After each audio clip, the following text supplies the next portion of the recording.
Hello friends, welcome to my YouTube channel Sky Notes. Friends, आज के lecture में हम बाल विकास एवं शिक्षा शास्त्र यानी सीडीपी के क्वेश्चन आंसर पढ़ेंगे। और जो ये क्वेश्चन आंसर मैंने लिए हैं वो पिछले ईयर्स में पेपर में आए हुए हैं, तो आज हम इनको देखेंगे। तो बने रहिए मेरे साथ। चलिए शुरू करते हैं। सबसे पहला क्वेश्चन है, शिक्षार्थी जो पहले सीख चुके हैं उसकी पुनरावृत्ति और प्रत्यय स्मरण में विद्यार्थियों की जो मदद करना महत्वपूर्ण है, क्योंकि नई जानकारी को पूर्व जानकारी से जोड़ना सीखने को समर्थ बनाता है। जब हम कोई नई चीज बनाते हैं तो उसको पूर्व ज्ञान उसमें ऐड कर देते हैं तो थोड़ा वो इजी हो जाता है। तो ये ऑप्शन बी होगा इसका आंसर, बिल्कुल सही है। आगे है क्वेश्चन नंबर 2। सीखना समृद्ध हो सकता है यदि वास्तविक दुनिया से उदाहरणों को कक्षा में लाया जाए जिसमें विद्यार्थी एक दूसरे से अंतःक्रिया करें और शिक्षक उस प्रक्रिया को सुगम बनाए। ऑप्शन सी इसका आंसर बिल्कुल सही है। आगे है क्वेश्चन नंबर 3। निम्नलिखित में से कौन से कथन का सीखने की प्रक्रिया की विशेषता नहीं मानना चाहिए? क्या है क्वेश्चन कि सीखने की प्रक्रिया की कौन सी विशेषता नहीं है यहाँ पे? तो यहाँ है, सीखना लक्ष्योन्मुखी होता है। हाँ होता है, बिल्कुल सही है। अधिगम भी सीखने की प्रक्रिया है। हाँ। सी है, शैक्षिक संस्थान ही एकमात्र सीन है जहाँ अधिगम प्राप्त होता है। बिल्कुल गलत है। सीखना एक व्यापक प्रक्रिया है, यह भी सही है। तो इसमें सीखने के बारे में हमको गलत विशेषता तो पूछी है, तो इसमें ये हो जाएगा ऑप्शन सी, शैक्षिक संस्थान की ही एकमात्र सीन है जहां अधिगम प्राप्त होता है। आगे है क्वेश्चन नंबर 4। बच्चे फिल्मों में दिखाए गए हिंसात्मक व्यवहार को सीख सकते हैं। यह निष्कर्ष निम्नलिखित में से किस मनोवैज्ञानिक द्वारा किए गए कार्य पर आधारित हो सकता है? बच्चे फिल्मों में हिंसात्मक व्यवहार देके वो भी ऐसे करना सीख जाए, ऐसा किस मनोवैज्ञानिक ने बोला था? तो ऐसा अल्बर्ट बंडूरा ने कहा था। ऑप्शन सी बिल्कुल सही है इसका। आगे है क्वेश्चन नंबर 5। सवाल पूछने के संदर्भ में निम्नलिखित में से कौन सा कथन सही है? शिक्षकों को कक्षा में प्रश्न पूछकर संज्ञानात्मक द्वंद्व पैदा करना चाहिए जिससे सीखने को सुसज्जित किया जा सके। ऑप्शन डी इसका आंसर बिल्कुल सही है। आगे है क्वेश्चन नंबर 6। विद्यार्थियों की कक्षा में क्या महत्वपूर्ण है? क्या महत्वपूर्ण होता है विद्यार्थी कक्षा में? अर्थपूर्ण सीखने को सुसाधित करने के लिए बच्चों के बीच प्रतिस्पर्धा को प्रोत्साहित करना। Option D. आगे है क्वेश्चन नंबर 7। बच्चों का आकलन गतिक होना चाहिए। उन कौशलों की पहचान करने के लिए बच्चे में मौजूद सीखने के वह कौशल जिसकी उसमें क्षमता है। आगे है क्वेश्चन नंबर 8। हार्वर्ड गार्डनर ने बुद्धि क्या तर्क दिया था कि बुद्धि कई अलग अलग प्रकार की होती है? अब इन्होंने देखो, बुद्धि के शुरुआत में तो 7 प्रकार बताए थे हार्वर्ड गार्डनर ने 1983 में, और उसके बाद में 8वां प्रकार बताया इन्होंने 1998 में, और फिर 2000 में एक 9वां प्रकार और जोड़ा गया बुद्धि का। इस प्रकार से इन्होंने बुद्धि के 9 प्रकार बताए हैं। और बुद्धि को इकाई गुण के रूप में प्रस्तावित किया किसने किया? ये किया था बिने ने। सेकंड है, बुद्धि को 2 कारकों में विभाजित किया, सामान्य व विशिष्ट। ये किसने किया था? स्पीयरमैन ने किया था इसको। और बौद्धिक गुणों को 3 आयामों संक्रियाएं, सामग्री व उत्पाद के आधार पर वर्गीकृत किया, जिसको हम शॉर्ट में पीसीओ कह सकते हैं। ये किया था गिलफोर्ड महोदय ने। तो आई होप आपको अच्छे से समझ में आ गया होगा।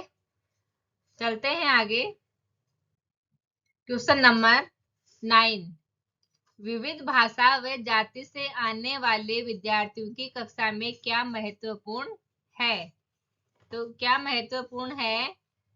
यह समझना कि बच्चों में सीखने की क्षमता है तथा ऐसी गतिविधियों की योजना बनाना जो उन्हें अपनी गति से प्रगति करने में मदद कर सके। ऑप्शन बी इसका आंसर बिल्कुल सही जाएगा। आगे है क्वेश्चन नंबर 10। लड़कियां भाषा में अच्छा प्रदर्शन करेंगी परंतु गणित व विज्ञान में खराब प्रदर्शन करती है।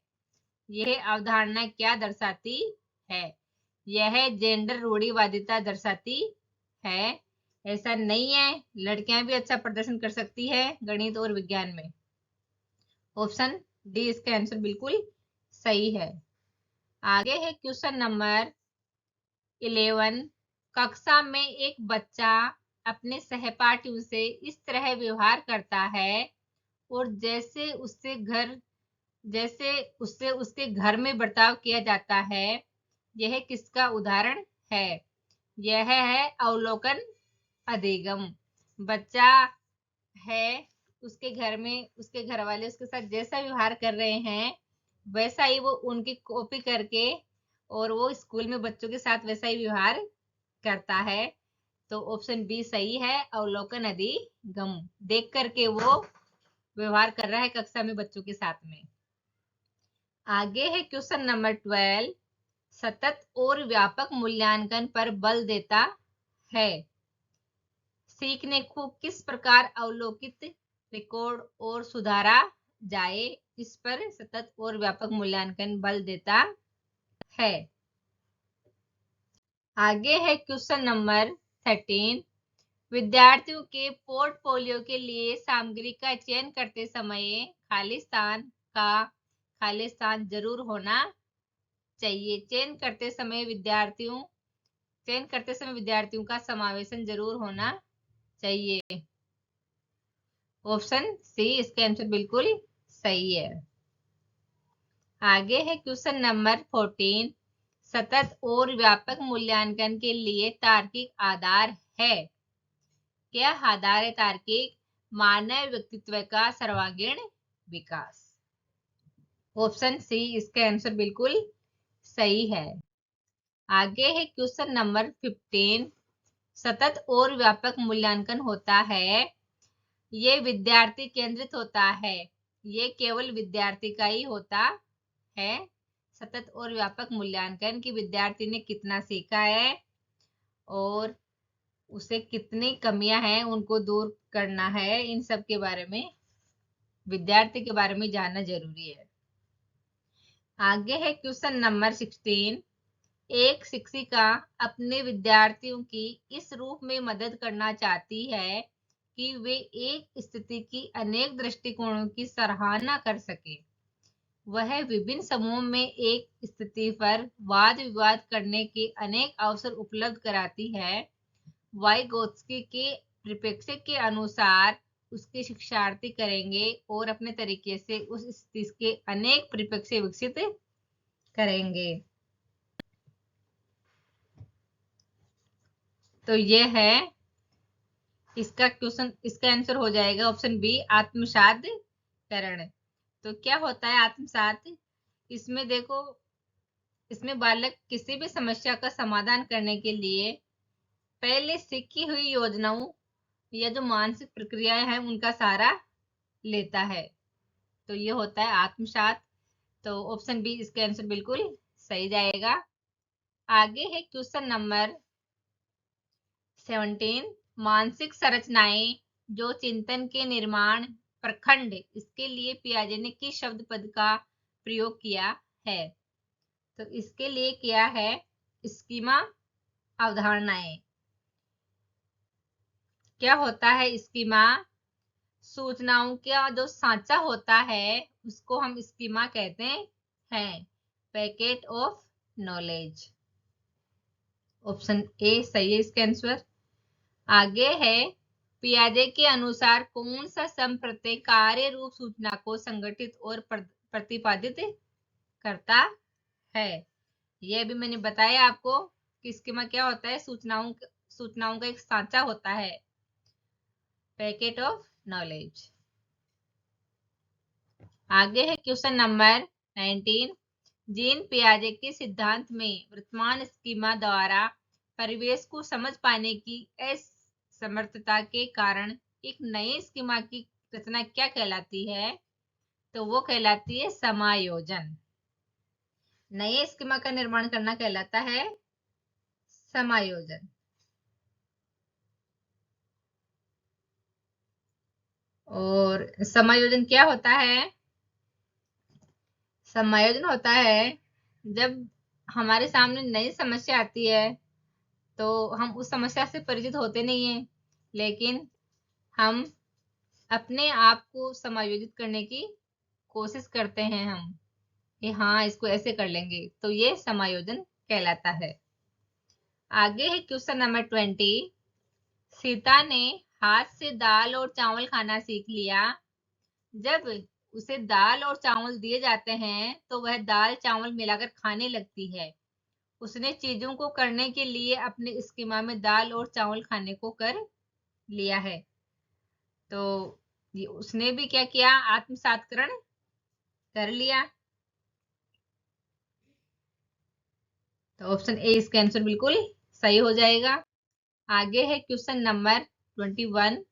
एक बच्चे के पास एक प्रकार के जानवर के बारे में एक स्कीमा हो सकता है, उदाहरण कुत्ता।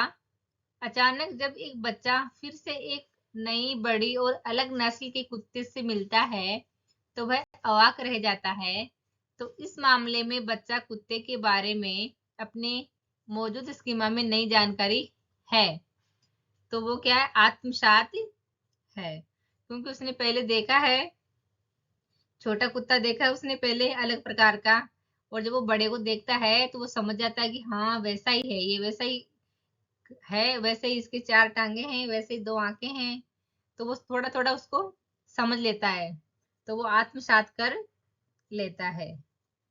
तो जो पहले उसने कुत्ता देखा था, तो पहले उसने सीख मिल गई थी उसको, हाँ ये कुत्ता है, तो वो दूसरी अवस्था में वो पहले सीखी हुई योजनाओं या मानसिक प्रक्रियाओं का सहारा ले लेता है। तो फ्रेंड्स, ये था आज हमारा सीडीपी का प्रश्न उत्तर का फर्स्ट लेक्चर था, और इसमें जो पिछले सालों में जो क्वेश्चन आए थे सीटेट के पेपर में वो ही सोल्व करवाए हैं मैंने। आई होप आपको ये अच्छे से समझ में आ गए होंगे, और आज की वीडियो आपको पसंद आए तो वीडियो को लाइक करो और शेयर करो। मिलते हैं अगली क्लास में ऐसे ही एक नई क्वेश्चन आंसर की सीरीज के साथ में। धन्यवाद।